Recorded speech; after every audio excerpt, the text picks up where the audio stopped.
So it's really quite amazing. And when I was growing up, this is the thing that I really loved doing. I'd go to school and I'd go to class and come home, and the way I think about it would be, I have 5 whole hours to just sit and play on my computer and write software. And then Friday afternoon would come along and it would be like, okay, now I have 2 whole days to sit and write software. This is amazing. When Facebook came along, what I wanted to do was just have the ability to see what was going on with the people around me who I cared about and stay connected with them.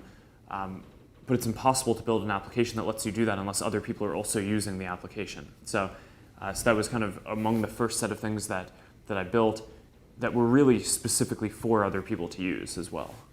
In the process that we've seen work just repeatedly, I think that there are kind of 2 elements. There's got to be some kind of big picture thing that you're moving towards in the future. That's kind of the ideology behind what you're doing.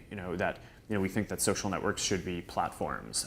We think the world should be just generally more open and transparent, and that people should be willing to share more stuff.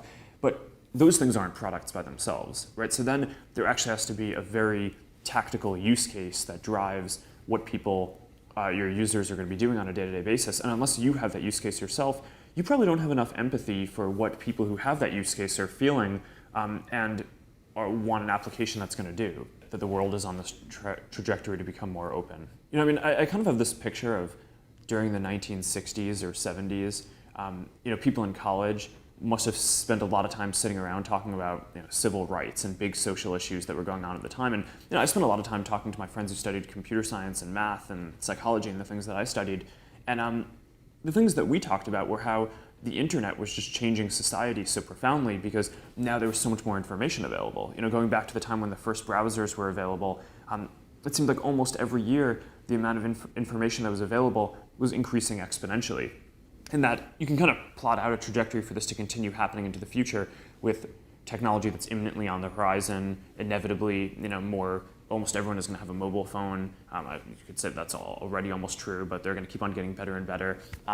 So just more information is going to be shared, and there's going to be more access to information, and that's going to make it so that people could just have a better understanding of what's going on around them, and that's good, right? And it makes people more efficient at what they do, more understanding, more tolerant.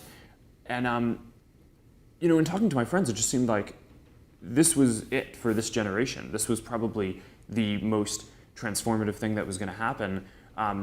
And at the same time, none of this tied into any of the applications that we were building at the time, right? It was all just this philosophy that we had in the back of our minds in all the things that we were doing, myself and my friends. And so it's not really a coincidence that Facebook is an application that kind of pushes towards this and started off in a very small way.